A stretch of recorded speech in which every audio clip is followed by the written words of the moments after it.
श्रद्धाच किचनमध्ये तुमचं स्वागत आहे। संक्रांत जवळ आलेली आहे, तर मी तुमच्यासाठी घेऊन आली आहे तिळाचे लाडू।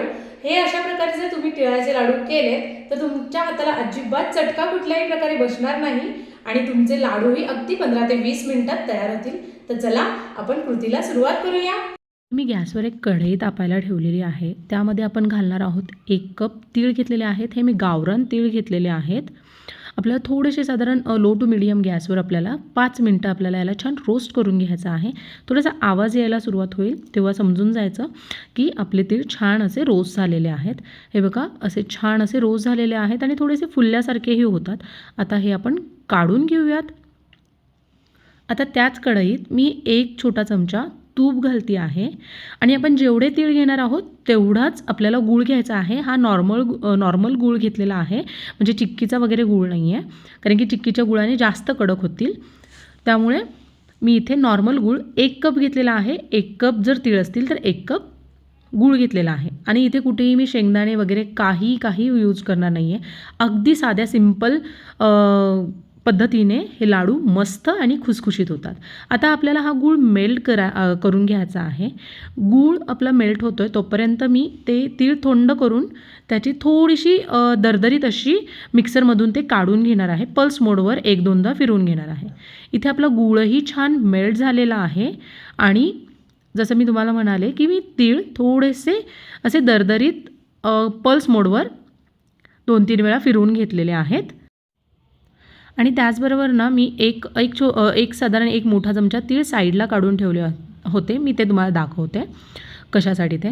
आता हे बघा आपल्या गुळाला छान बबल आलेला आहे। साधारण अर्धा मिनटं फक्त आपल्याला ह्याला पुन्हा एकदा ठेवायचं आहे गॅसवर आणि हलवत राहायचं आहे। आता हे एक मॅजिकल इन्ग्रेडियंट्स टाकते आहे मी यात आहे बेकिंग सोडा। पाव चमचा घालते, अगदी थोडासा घालते आहे।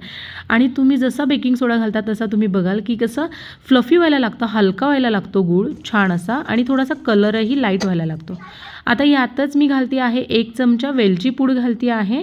ती छान मिक्स करून घेऊया आणि आपण यात घालूयात जे आपण तीळ दरदरीत वाटून घेतले ते। हे व्यवस्थित घालायचं आणि ही प्रोसेस फटाफट करायची आहे। आपल्याला गूळ आता जास्त शिजवायचा नाही आहे, हे फक्त फटाफट मिक्स करायचं आहे। आणि ह्याच गोष्टी करत असताना जर तुम्हाला वडी करायची असेल तर तुम्ही एक ट्रेला तूप लावून ठेवू शकता। मी इथे लाडू करणार आहे म्हणून माझं जे चॉपर आहे मी त्याच्यावर थोडंसं तूप लावलेलं आहे आणि मी हे जे मिश्रण आहे त्या चॉपरवर काढते आहे।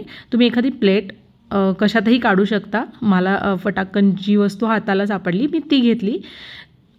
हे जे मिश्रण आहे ते फटाफट मिक्स केल्यानंतर आपल्याला लगेच ते ज्याच्यावर आपण ग्रीस केला आहे, ज्याच्यावर तूप वगैरे लावलं आहे त्या भांड्यावर आपल्याला ते काढून घ्यायचं आहे।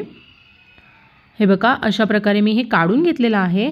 मी आत्ता जरी लाडू करायला घेतले तरी तुम्ही बघू शकता मी हातात बराच वेळ ठेवलेला आहे तरी मला असे चटके बसलेले नाही आहेत।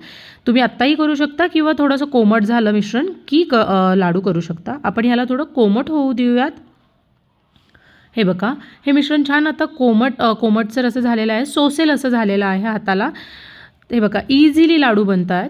मगाशी जे मी तीळ साईडला ठेवले होते आता ते आपल्याला याच्यावर कोट करायचे। त्याच्यासाठी एक ट्रिक आहे, थोडंसं हाताला पाण्याचा हात अगदी थोडंसं लावायचा हात पाण्याचा आणि त्याच्यानंतर लाडू असा वळायचा आणि मग तिळामध्ये टाकायचा। बघा किती व्यवस्थित कोट होतात। अशाच प्रकारे मी लाडू हे बघा इथे बनवून घेतलेले आहेत, मस्त असे कोट झालेले आहेत, दिसायलाही सुंदर दिसतात।